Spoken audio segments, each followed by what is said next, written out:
Coffee with the Editor is proudly brought to you by IRZ and the Railway Safety Regulator, RSR.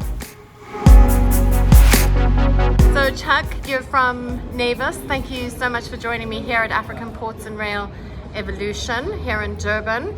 I've known Navis from a port perspective and the shipping aspect, but I was quite surprised to hear about the rail side. So tell me more, please.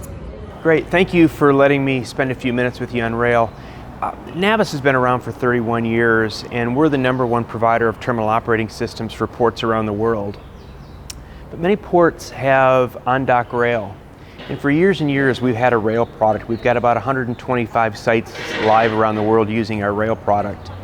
And a few years ago we've embarked on a broader company strategy to make the complete container supply chain more efficient. And part of that was to go into the intermodal space. And so we've made heavy investments in our rail product to serve not just the ports, but also intermodal terminals. And as part of this journey, if you look at the trends around the world, there's been a lot of effort put into automation of container terminals. And so with some of the big automation projects we've done, we've also invested a lot in our rail automation. So now we've got rail sites with completely automated container-mounted gantry cranes. The machines serving those cranes are automated, and our software is acting as the choreographer for the entire movement of the containers through these automated rail facilities.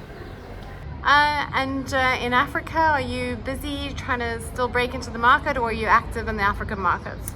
We're active in the African market. Transnet is our cornerstone customer here. We've been a provider for Transnet for many, many years now, and we do all of their container ports and many of their rail terminals as well. And so they've been running our software for years. We do see great opportunity. If you look at the African market as a whole, the growth rates are higher than what we'd see in North America and Europe. And so we are focusing more on this market because we do see great opportunity here.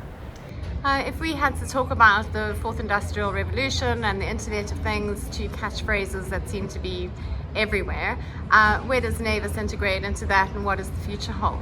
What Navis is focused on is using digitization to help break down silos and help with data sharing. If you look at what happens across the supply chain, you've got many different entities, all have their own systems, all share their data and kind of hoard their data. And what we're focusing on is better tools for collaboration between participants in the supply chain and better sharing of data, because we believe those two things will allow the entire supply chain to become much more efficient.